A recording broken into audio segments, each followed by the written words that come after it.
याचं वय काढू आपण.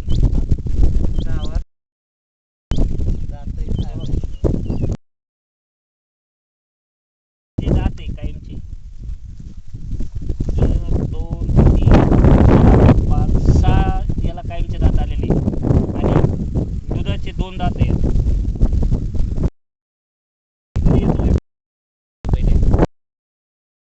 बरोबर आहे.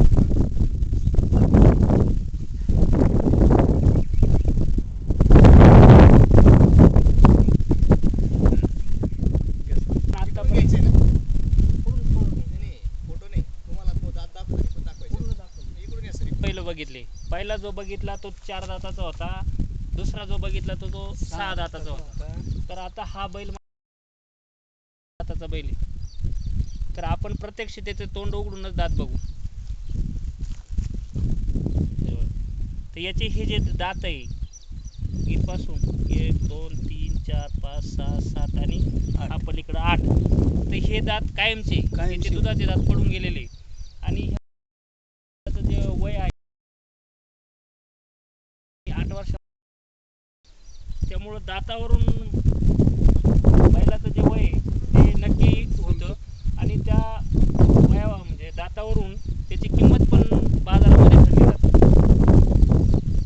तर अशा प्रकारचे जनावरांचं जे वय काढण्याची जी पद्धत आहे तर सर्व शेतकरी वर्ग ही दातावरूनच ठरली जाते आणि त्याची किंमत पक्की होत असते. जन्मताच 2 दात असतात आणि 1 महिन्यामध्ये पूर्ण दात होतात.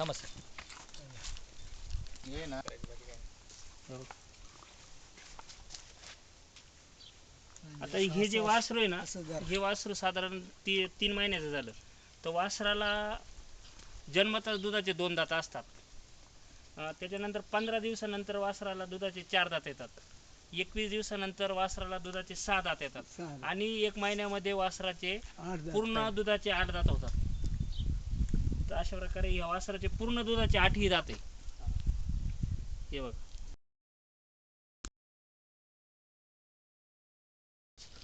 6 7 8 ते पूर्ण दाताचं म्हणजे दुधाचे पूर्ण दात आहे.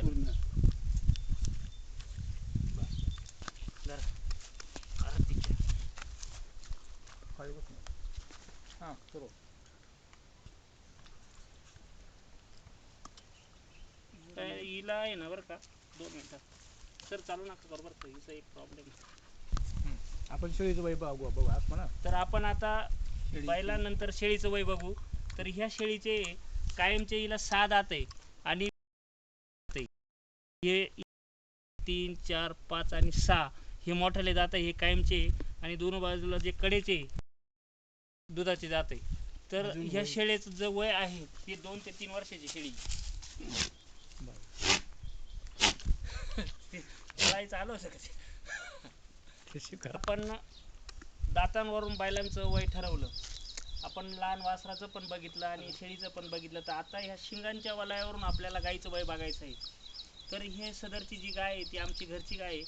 तर ह्या गाईला साधारण इथं जर बघितलं तर 1 3 तर पहिलं जे वलय आहे ते 2 वर्षानंतर गाईला तयार होतं आणि आता हिला 5 वलय म्हणजे 2 अधिक या गाईचं वय 7 वर्ष आहे आणि ती 7 वर्षाचीच आहे. ही घरची असल्यामुळे ही आम्हाला पक्का माहिती वयानुसार किंमत. तर ही 7 वर्षाच्या गाईची वयानुसार आपल्याला किंमत ठरवता येते बाजारामध्ये. याच्याही पहिले शिंगाच्या वलयावरून गाईचं वेत पण ठरतं, परंतु काही गर्भाशयाच्या आजारामुळे काही गाईंचे वेत उशिरा पण होऊ शकतात.